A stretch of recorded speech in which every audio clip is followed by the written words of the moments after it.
세계적인 경영 컨설턴트 빌 비숍에 따르면 최상의 고객을 파악하는 데는 두 가지 기준이 있다고 합니다. 여기에 스몰 브랜드만을 전문적으로 컨설팅하는 회사 톡설팅의 김용석 대표님, 그의 책 작은 기업을 위한 브랜딩 법칙에서 한 가지 방법만 더하면 고객과 시장을 택하는 데 있어 훨씬 더 큰 시너지를 낼 수 있다고 하는데요. 영상 마지막에 함께 다루어 볼 테니 끝까지 보시면 도움이 될 거라 생각합니다. 빌 비숍은 최상의 고객을 넘버원 고객으로 칭합니다.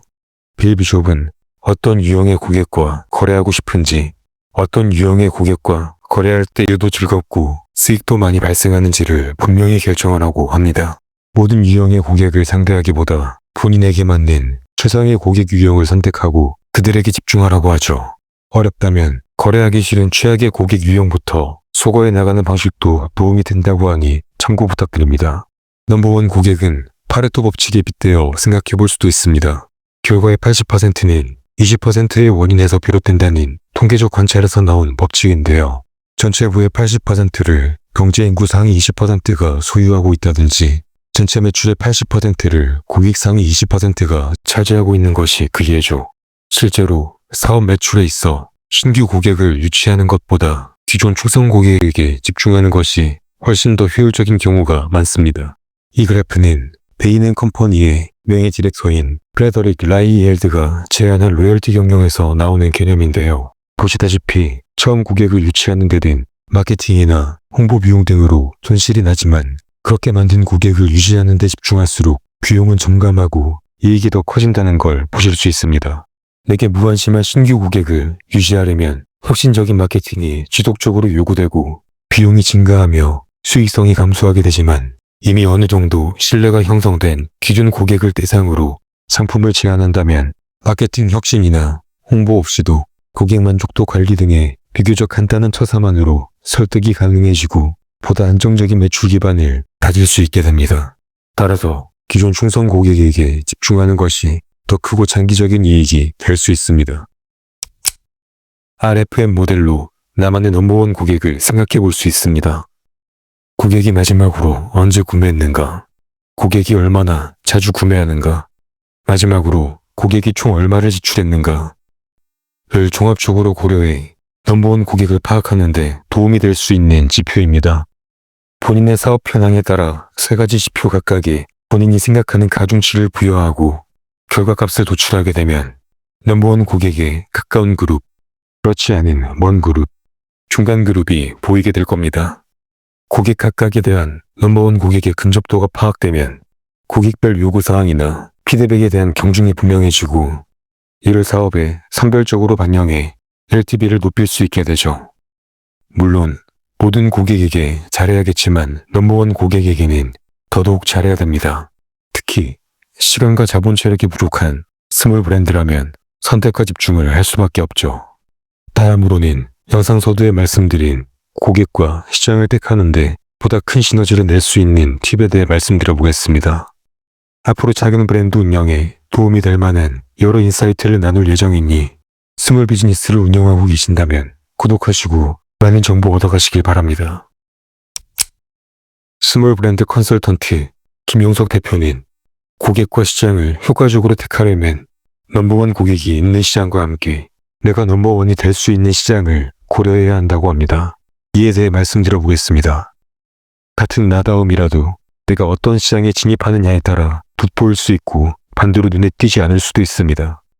평범한 20대 여성이 홍대에서 노는 브이로그는 흔하지만 같은 20대 여성이 평균 나이 70세 시골 마을에서 이장 역할을 하는 브이로그는 주목받기 훨씬 유리할 겁니다. 실제로 시리얼이라는 유튜브 채널에 26살 시골 이장이 등장한 이후 EBS나 여러 유튜브 채널에서 출연 제의를 받았죠. 또 다른 사례로는 충주시 채널에 김선태 주무관이 있습니다. 수많은 예산을 들여 외부 전문가에게 유튜브 운영을 위임하는 타 기관들과 달리 김선태 주무관은 1년 예산 61만 원으로 본인이 직접 충주시 유튜브 채널을 키워 전국 지자체 유튜브에서 구독자 1위를 달성했습니다. 정보 전달에만 급급한 타 기관들과 달리 정보 전달은 최소화하고 재미를 극대화했죠. 실제로 김선태 주무관은 본인의 책 홍보의 신에서 기존 지자체와는 정반대로 충주시 채널을 운영하기로 마음먹었다고 밝힌 바 있습니다. 만약 김선태 주무관이 충주시가 아닌 일반 개그 오락채널 시장에서 활동했다면 지금과 같은 독자적인 위상을 확립하는 데 한계가 있었을 겁니다. 저도 유튜브 채널을 운영하며 기존 구독자분들이 아닌 신규 시청자 유치에만 집중했었습니다. 저는 이 채널을 스몰 브랜드를 운영하는 분들에게 도움이 될 만한 인사이트를 전하기 위해 개설했는데요. 제가 느린 건지 몰라도 5분에서 10분짜리 영상 하나를 만드는데 15시간에서 20시간 정도 걸리더라고요. 본업 이외에 남는 자투리 시간과 늦은 밤, 이른 새벽에 일어나 겨우 영상을 업로드했는데 조회수는 10회, 20회가 찍혀있으면 자연스럽게 조회수를 얻을 수 있는 자극적이거나 트래픽이 몰리는 주제에 눈이 가더라고요. 실제로 제 채널을 보시면 스몰 브랜드와 무관한 부자 습관 영상이나 아이폰 17이 출시됐을 때 그 트래픽을 활용하기 위해 아이폰을 소재로 다룬 영상을 보실 수 있을 겁니다. 물론 모든 조회수는 처참히 망했지만요.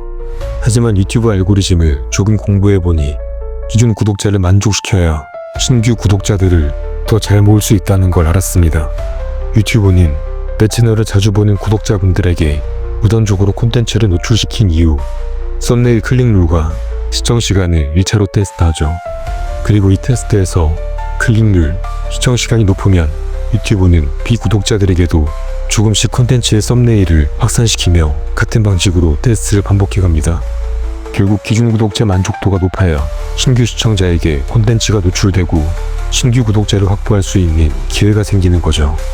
그래서 현재는 기존 구독자분들이 어떤 성격의 콘텐츠에 관심을 가지실지 알아보기 위해 제 딴에는 이런저런 방식으로 콘텐츠를 테스트해보고 있습니다.